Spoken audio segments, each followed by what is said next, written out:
Welcome back to the Ace Talks podcast, where we talk about Ecuador and a little more.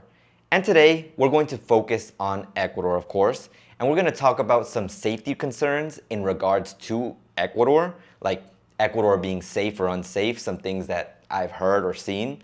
And also, we're going to talk about the idea of a perfect Ecuador, and we're also going to look at some video specifics, some things in regards to my YouTube channel, GMAce, where I talk about Ecuador, my life in Ecuador, news about Ecuador, information about Ecuador, and some other things as well.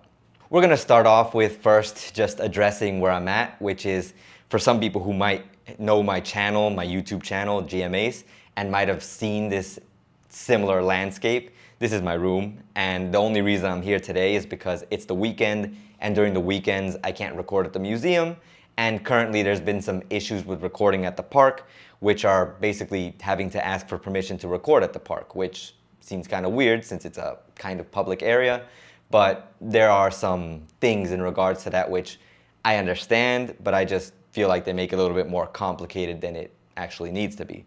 But anyways, that's their park. This is my house, so I can record here all I want. And now moving into the first topic, I'm starting off a little bit out of order.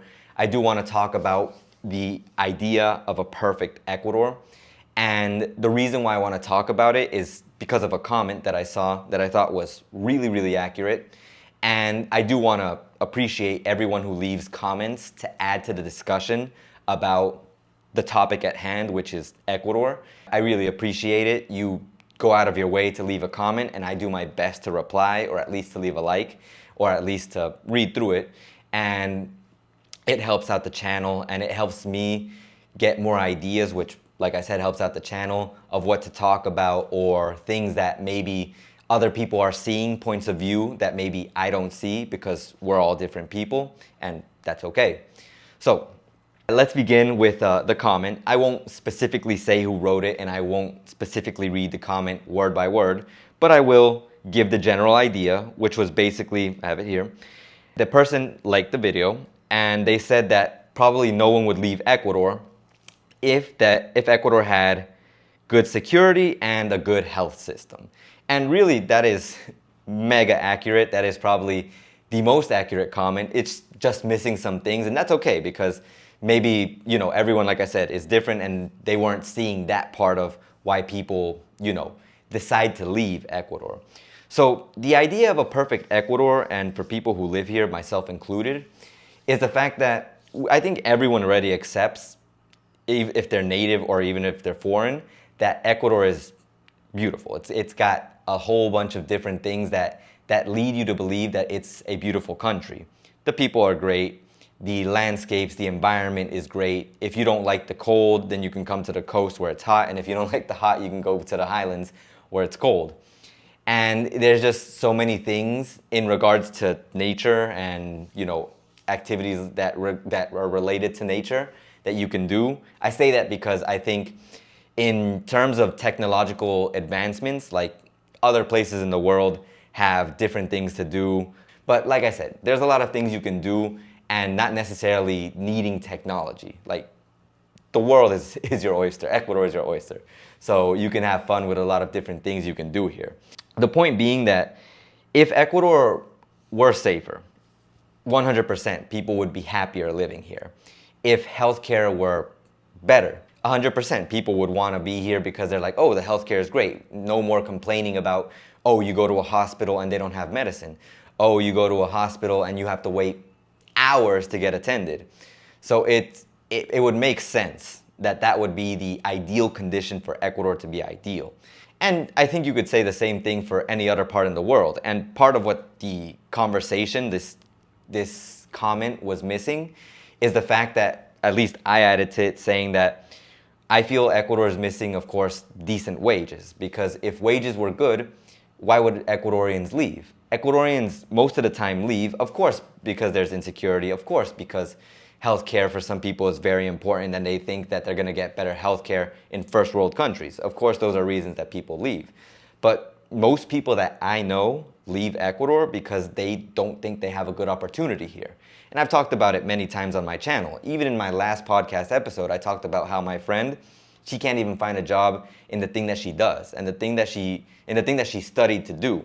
And the thing that she currently does, it pays like half the minimum wage. So it's like she's working hard. I mean, it's not like, I don't think it's the most difficult job in the world, but I will preface this by saying that I think every job has its difficulty. If you don't know how to do that job, for you it is difficult. For the person who knows how to do that job, maybe it's easy. And for people looking from the outside and who think that the job isn't a big deal, it might look easy for some people. But I think every job has its level of difficulty. You don't just come in knowing what you have to do unless you study to do it, which my friend clearly did not, because it has nothing to do with her career. Anyways, the point being that I think if she had the opportunity, and actually she has said it before, like, oh, she would escape Latin America, but that's a typical comment that you hear from anyone in Latin America, believe it or not. Yeah, people, and that's also an interesting conversation, people will fight to the death in outside of Latin America about Latin America. Oh, no, why are you talking bad about my country? And when they're here, they want to escape. But I guess that's normal. I've seen that also in people who are from the States, how even I defend the States all the time, and I'm not even living there right now. So it's pretty normal to defend the place that you have affection towards, the place that you were raised in, the place that pretty much, you've lived your life in. So, but the point being that if she had a chance to escape, she would. And I think most people here primarily leave the country because of the economic situation, not because of safety. Like, of course, if you live in a place that you're getting extorted, like if I had a store and someone came by and they did the whole vacunación thing, and that is just basically a vaccine, and what that means here is basically when someone extorts you. They tell you, hey, you pay $500 or $200 or $1,000 if your business is big, and we won't do anything to you. We'll protect you. So it's extortion. If that happened directly to me, then yeah, of course I would leave. I wouldn't see any point of being here. And then my cause of leaving would be related to safety. But most people don't leave because of that. Most people leave because they don't get a job in what they studied for, and they feel that there's no point in staying here if they work their butts off, a 9 to 5, and it's earning you pennies. Well, pennies in comparison to what you would be earning if you were in a different country. That's why a lot of people talk about going to the States to become dishwashers, because they say that washing dishes earns you more than you studying your career and working as the thing that you studied to be, which is really sad and in some cases true. But the thing that I always talk about that they don't realize is that cost of living is different. So yeah, you earn a lot in the States, but you spend a lot in the States as well. Over here, you don't earn as much, but you also spend less than you would in the States.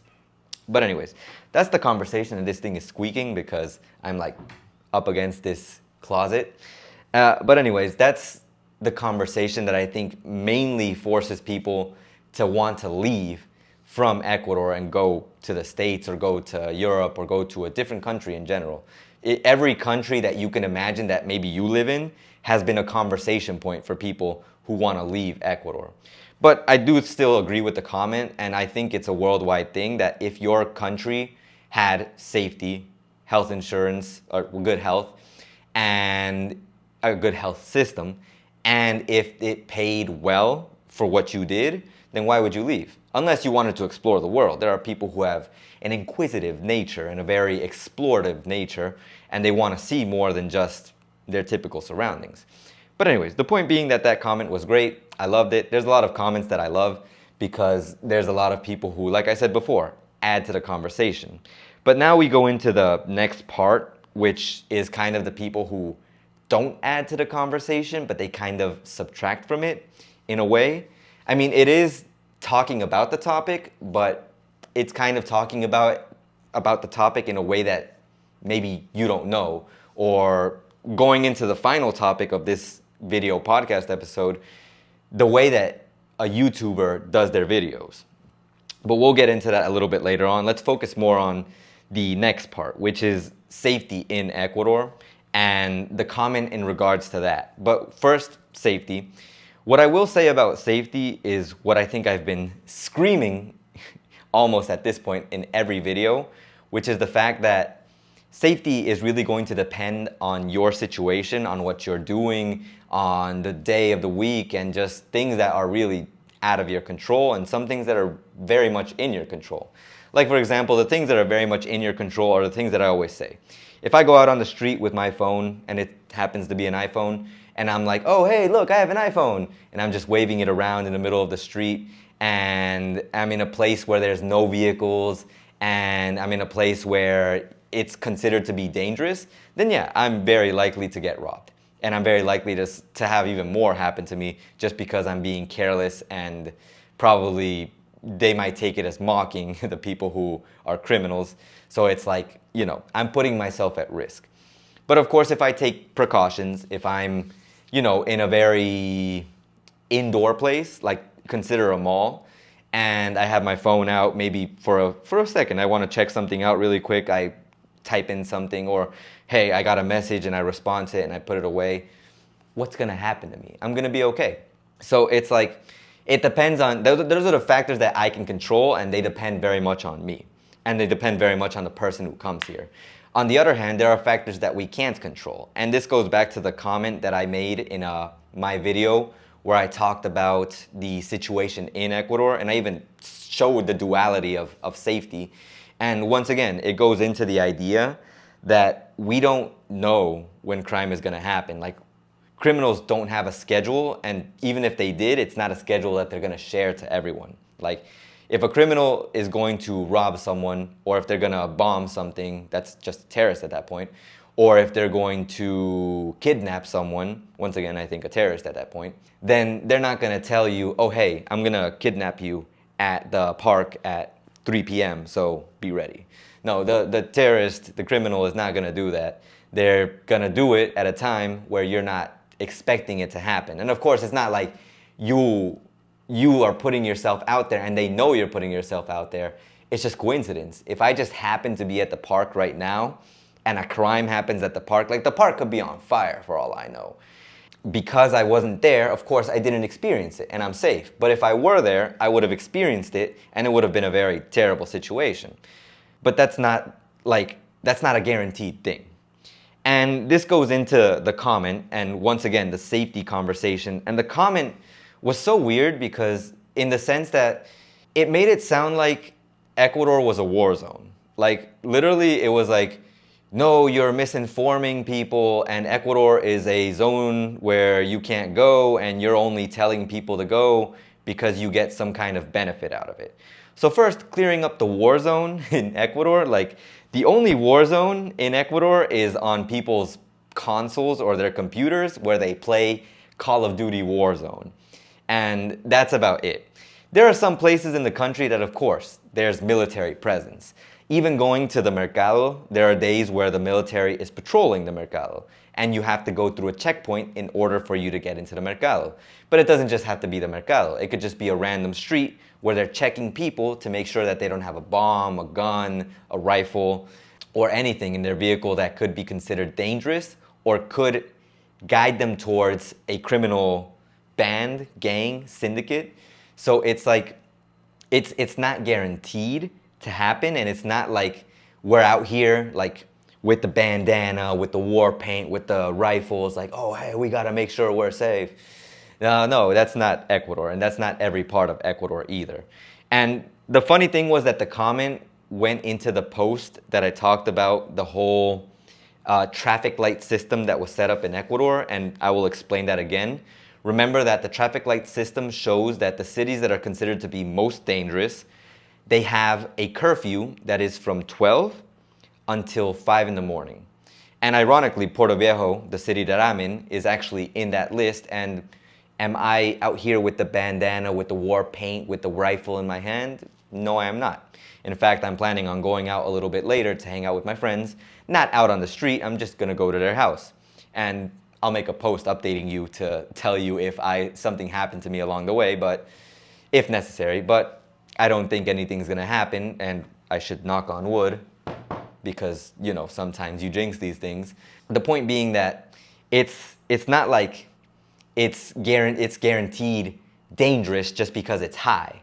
But of course, my recommendation, of course, is that the cities that are on that traffic light curfew red high list, you shouldn't visit. Like, that was my recommendation even in the post. And if you do for some reason visit them, because maybe you already scheduled your flight, oh, it's too late to cancel, oh, it's gonna cost you money to cancel, then go for it. I mean, I can't stop you. If the travel advisories, if the news, if there's a whole bunch of things that could stop you, and if those things can't do it, then nothing will.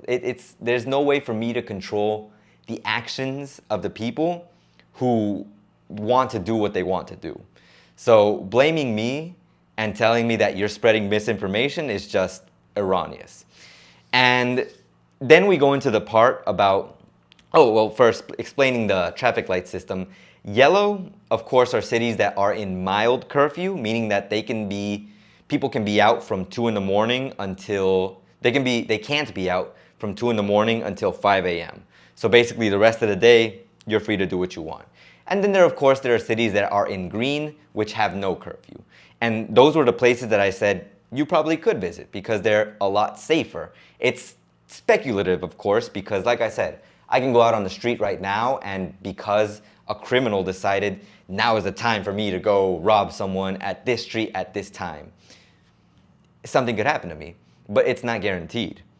And I could be, like I said, in those cities, and even then, it's not guaranteed to not happen, and it's not guaranteed to happen. So, it's just, at that point, you have to use common sense. You have to know if you want to do this, if you think it's a good idea to go out on the streets. It's your choice. Going into the other part of the comment that I thought was kind of silly, for lack of a different word, is the fact that the person thinks that I get some kind of benefit from telling people to come or not to come to Ecuador. And that couldn't be further from the truth. First of all, a community post on my YouTube channel is almost never looked at because at least the likes indicate, there were like 24 or 25 likes, that most people aren't looking at it. I have 5,000 subscribers at this point on YouTube, and only 24 likes means that not a lot of people are checking that post, or they skip past it because it didn't interest them. So it makes no sense for you to believe that I get some benefit. And even if I had 5,000 likes on that post, the fact of the matter is that community posts don't give anything to your channel. It's not like I make a post and, oh, I made $10. No, you don't even make 1 cent from making a community post. There's the possibility that people might see your channel, but even that's not guaranteed. So it's like there's no benefit, and in fact, there was more of a, I wouldn't say detriment, but a spending of time that had to go into making that community post. Because when I saw the news about the traffic light system, I spent like an hour between researching what it meant, like what happened, what was the situation, what cities were involved. I had to make the images that I put up for that post, and then I had to write out the whole post. And between doing all of that, it cost me about an hour's worth of time. And I got no money from it. And it's not like every time I make a video, I get big money from it. I already showed in one of my videos talking about the Ecuadorian reality that really doing YouTube doesn't break bank. Like if I wanted to break bank on YouTube, like I think that's how you say it, break bank. If I wanted to make big money, I'd have to do crazy amounts of videos. My videos would have to perform crazy amounts. I talked about this in my previous podcast episode, but I'd have to be doing crazy things in order to make crazy money, and that's just not the situation. My benefit is basically being happy that I was able to give information that might have been useful to someone. Other than that, I'm not getting monetary compensation for it. So anyways, that was that comment that I thought was pretty out there, at least. And I do want to relate it a little bit to, once again, the safety issue, the safety situation, because like I said a little bit earlier, if you wanted to not visit Ecuador because of any type of warning that you see online, you could find a lot of them. And in fact, I remember that in a video that Luis of Ecuador recently made, he actually talked about the safety situation, and he used the US safety advisory as an example, the travel advisory. On the travel advisory, even the travel advisory doesn't consider Ecuador to be a don't visit place, all of Ecuador. It's at a level 2. And it's funny how, and in my opinion, the only thing I don't like, and I think a lot of people who have heard me talk before about this situation, about the travel advisory, they know that I don't like the travel advisory only because it's not accurate to the situation in Ecuador, because real life situation in Ecuador or in any country is impossible to measure unless the country is in war, in which case, of course, the whole country is dangerous. But since Ecuador isn't necessarily at war with anyone or even internally except for the narcos, and it's not like I said, it's not like we're out here with war paint, bandana, and rifles, then it's not like the whole country is dangerous. So the reality is that even if it's at a level 2, even if the city I'm in is at a high level of curfew, it's not like I go out on the street and I'm fighting a war at every moment of the day. It doesn't happen. The point being that even with the US travel advisory, even with what Lewis talked about, even if you look at other videos where you see the bad things, you also have to look at the good things that are happening here in Ecuador. I recorded those videos at the park and nothing happened to me. I saw an interview that was amazing by Jolie Farms, Joe and Lisa, and they were interviewing a couple who was visiting Vilcabamba, and they were exploring, they were getting to know the city, they were on their exploratory trip, on their trip to see if Ecuador was the place for them, and they were fine. And they even talked about how they didn't feel like necessarily unsafe. It's really a thing that if you want to nitpick and really look at the most dangerous parts, then yeah, of course, you're going to find horrible things that are happening here. But in that same sense, if you want to nitpick and find the perfect things, then yeah, you're going to find them. And it's funny that I have to talk about this because I'm the person who always gives the advice about how dangerous it can be over here because I'm real about the situation. Like, I'm not going to just go out and tell you it's always safe. That would be irresponsible on my part. That's why I tell you there are some places that are safe and there are other places that are extremely dangerous. Do your research, check out the YouTube channels that are specific to that area, and just make your own decisions. Because I say that like I have any control in that. You make your own decisions even if I tell you not to or tell you to make your own decisions. Because there are people who are still visiting Ecuador even after knowing that there's this whole situation, crisis going on over here. And there, in that same way, there are people who are canceling their trips even after seeing that some of us are okay. And that's fine. You make your decisions and do what you think is best. So I want to go into some other interesting comments that I've seen, some other interesting things. And these are some things that I've seen in the past that I just find to be kind of funny, and actually a more recent one that I'll talk about in a bit, and that ties into the YouTuber situation, the specific video situation. First, I do want to address one thing that I found funny once, where there was a person who was on one of my live streams. If you were in the live stream on my YouTube channel, then you'd know what I'm talking about. But there was a person who literally thought I was not in Ecuador. Like, I'm recording in Ecuador, and I'm pretty sure that my video in the park was in Ecuador, my other video in the park was in Ecuador, the museum that I was at was in Ecuador, my food vlog was in Ecuador, my fair vlog was in Ecuador. So it's like, there's a lot of videos where I'm in Ecuador, and my live stream, I was doing it in Ecuador. So someone saying that I was not in Ecuador was pretty silly, especially after I took the camera with me and showed them I was in Ecuador, which is actually a pretty funny moment because I think after that, it's like, I think they stopped commenting after that, which is pretty funny. That was just an interesting thing that I saw happen. So if you have any doubts about me being in Ecuador, yes, I am very much in Ecuador. And then there was a comment on my recent video, I think there were like two, about the situation. It was my food video. The video where I talked about groceries. I guess it's not specifically a food video, it's a groceries video. And like I said, I won't specifically say what the comment said, but I will give you information about what the comment said. So basically, one of the things that it said was that I wasn't defining groceries well because I bought things that supposedly weren't groceries. And well, to that, I will use the definition of groceries that I found in my Cambridge dictionary. Of course, you can look it up online. And according to Cambridge Dictionary, or Cambridge, depending on how you pronounce it. I've heard Cambridge and Cambridge. I don't even know why I went with Cambridge first. I'm more accustomed to Cambridge. But groceries are the food and other items that you buy in a food store or supermarket. So basically, if you look at the dictionary, the definition, it literally tells you that it is food and other items. So it doesn't specify that it has to be, of course you can look up a different dictionary and it'll probably specify more, but it doesn't specify that it necessarily just has to be household items, like things that you have around the house. It can be things that you use on a personal level, toiletries basically. Because if I found it in a supermarket, hey, it apparently counts as groceries. It's a funny thing because it's such a nitpicky comment, at least that part. Like, it's like there's so many things that you could talk about the video, like maybe the production quality or the other part of the comment that I think was a little bit more spot on. And even then it's kind of, it goes into what I was going to talk about, what I am going to talk about in regards to video specifics. But it's so nitpicky that it just didn't make sense.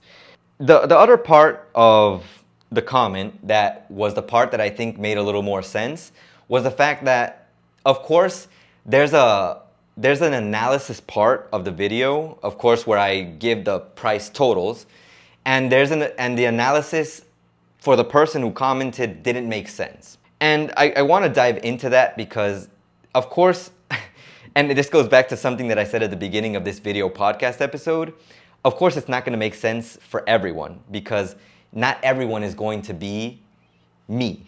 We're not all the same. Of course, my grocery list is going to be different from your grocery list.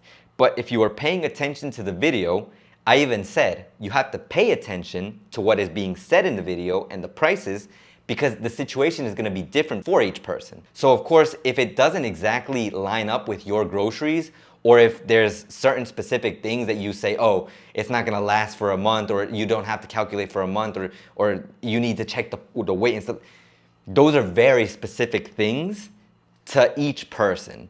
And the way that I planned to make the video, because as a YouTuber, we plan to make these videos in specific ways. It's not point, click, record, upload. No, there's a lot of planning that goes into making a video.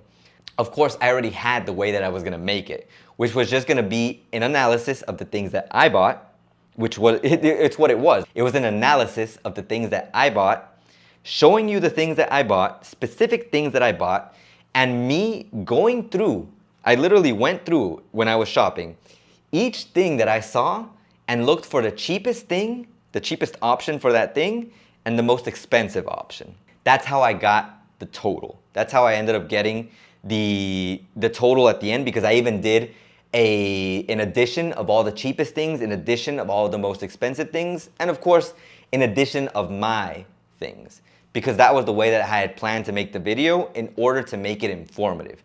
Because I realized that not everyone is gonna buy the same things as me, because I have different things that I like to buy, depending on each thing that I buy. But if I nitpicked every single thing that I was gonna put in that video was a total of like 32 minutes. And if I would have nitpicked, it would have probably been hours long. Like, I can't even say how many hours long because I have no idea how long it would have taken.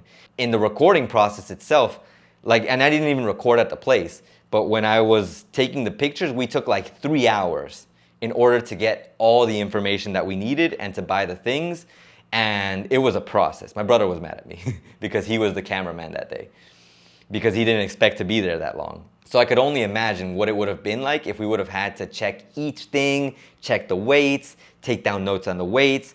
And I could have done that, but that wasn't the intention of the video. The intention of the video was just to show you in kind of a vlog style that things that I bought, show you basically my shopping list, and you could see which things were specific to your list and which things weren't. And just to get a general idea, because like I said, specifics are just impossible. They would have taken forever. So I get where the comment is coming from, and in the sense that if you want to make a video that specific, hey, I welcome you to make that video, because that's something that I was going to also mention that I have to mention now. Every YouTuber makes their video the way that they think is best, and we try to make it as accurate as possible to the idea that we have and to the audience that we have.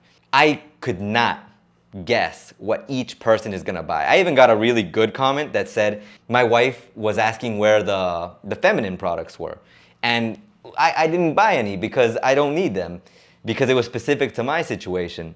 But me nitpicking each thing would have been impossible. It would have been impossible. So if you want to make a video like that, hey, please make it, send it to me, let me see it, post it, and I'll check it out. And everyone who's unsatisfied with how I make the videos, it's always welcome to make a video that, you know, shows it the way that you want to show it, because that's the beauty of YouTube, and that's the specifics of YouTube. People make the videos that they want to make. So I didn't want to make an overly analytical video. I wanted to make a video that showed my specific situation while also giving you an idea of what it would be like if I would have gone for cheaper things, the most expensive things, and even going into the idea that, of course, there were things that I couldn't buy, like all of it at once. Because, for example, when it comes to food, if I were to buy an apple, or if I were to buy 30 apples, to assume that I was going to eat one apple every day of the month, what would happen to the apples after 30 days? They would clearly not last 30 days. It's like, of course, I had to make it that way, and I had to do the multiplication of those things because those would be the amount of times you would have to buy them, at least if you were me. But if you were someone else, you could check it out and you could see how many times you would have to buy it per week and multiply it yourself and do the analysis the way that an economist would. My dad does more of that analysis because he is more of an economist. He actually studied to become an economist, and he has a business. So he understands that a bit more than I do. But for me, it was just, this is what I buy, this is what I need, and this is the amount of times that I might have to buy it if you have to, like, of course, if it in regards to food. And for the other things, like, for example, the thing that I bought that was for skincare, the face wash, that's something that I won't have to buy from here until maybe almost the end of the year, because it always lasts me a long time. And I say always like I buy it a lot, but I've only bought it twice, with this actually being the second time that I bought it. So, you know, there are just some things that were going to be impossible or super nitpicky for me to talk about them in the way that everyone would be happy. And that's YouTube. Not everyone's going to be happy. That's social media in general. Not everyone's going to be happy with what you do. But with a comment like that, it is definitely an outlier, because if you check out the comments, even for that video, 99% of the comments were positive. And when 99% of your comments are positive and they agree with what you're doing, and the video has a lot of likes, then clearly there's a lot more people who agree with what you're doing than disagree. So if it didn't work out for you, then that's cool, because 99% of people, it did work out for them. So we're good. So yeah, those were the video specifics in regards to that situation and YouTube in general, I guess you could say, because like I said, it's not just me. People make videos that they want to make, and they talk about the things that they want to talk about. They make the videos they want to make because they want to talk about them in that way, and not everyone's going to be happy with it. And safety, once again, we go into the situation where Ecuador is not exactly the safest place right now, but I can't tell you not to visit it, because there are people who are visiting Ecuador and they're having a great time. So you just have to use your own, I guess, your own judgment and see if that's something you want to do or not, or you just want to wait a little while longer to see if the situation gets better or if it gets worse. And then, of course, when it comes to a perfect Ecuador, you define that your way. It's going to vary, but I'm pretty sure a lot of people can agree that with those three things, you'd be pretty happy being in Ecuador. But yeah, I appreciate you checking out this podcast episode, and I really hope that you got a lot of value from what was mentioned in this podcast episode. I know that not everyone is going to agree with some of the things that I said, and that's okay. Like I said, that's just social media. That's just being online in general. You don't have to force yourself to agree with everything that I like, because I prefer you to be your own person than for you to try to be like the kind of person that I'm going to like. People have to be themselves. If not, who are you dealing with? So yeah, thank you for watching, and I hope you tune in for the next episode of the Ace Talks podcast. And make sure you take care, leave the comments that you like, and as always, Ace out.